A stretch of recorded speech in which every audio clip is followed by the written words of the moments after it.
अगर आप भी चाहते हैं कि एसएस फिल्म्स मोतिहारी के ऑडियो वीडियो सबसे पहले आप तक पहुंचे, तो इस चैनल को सब्सक्राइब करें और साथ ही बेल आइकन को दबाना ना भूलें।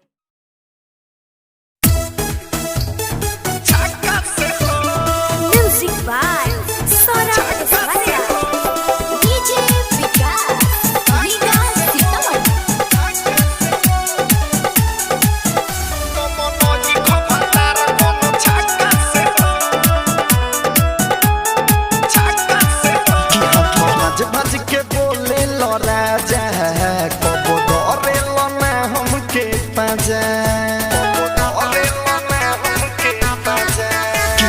भज भज के बोले लो राजा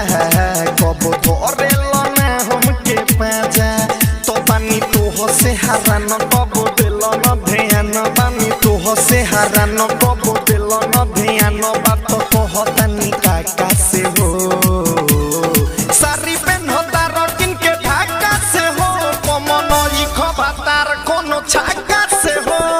सारी पेन होता रकिन के ढाका से हो कमन ई खबातार कोनो छाका से हो छाका से हो रीगा सीतामढ़ी छाका से हो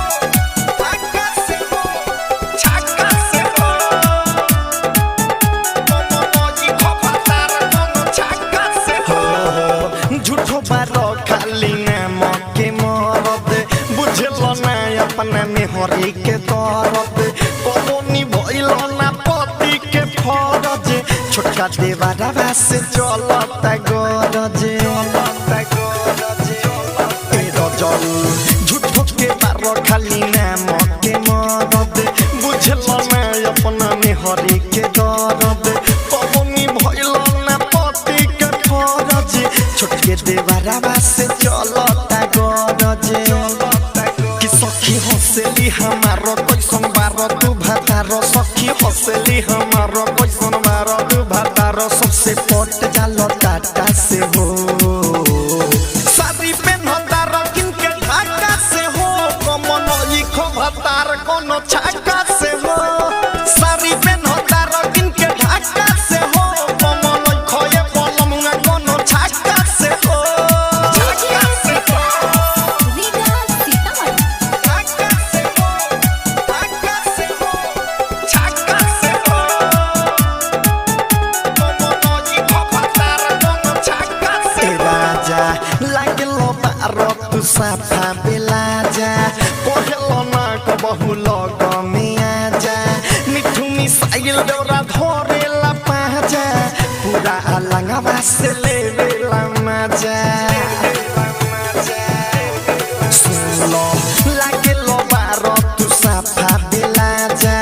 कहलो ना कबहू लग मिया जा मिठू मिसाइल डोरा धरेला पाजा पूरा अलंगवा से लेवेला मजा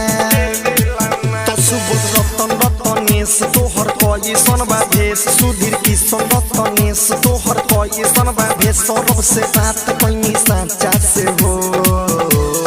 सारी पेन होता रकिन के ढाका से हो कमन ई खोए राजा कोनो छाका से हो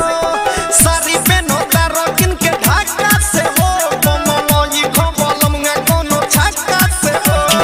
भज भज के बोले लो राजा कब धरे लो ना हमके पाजा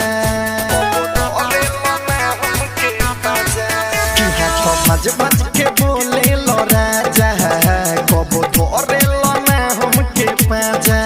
तो बानी तो से हरान कब दिल न ध्यान बानी तो से हरान कब दिल न ध्यान बात कहतानी काका से हो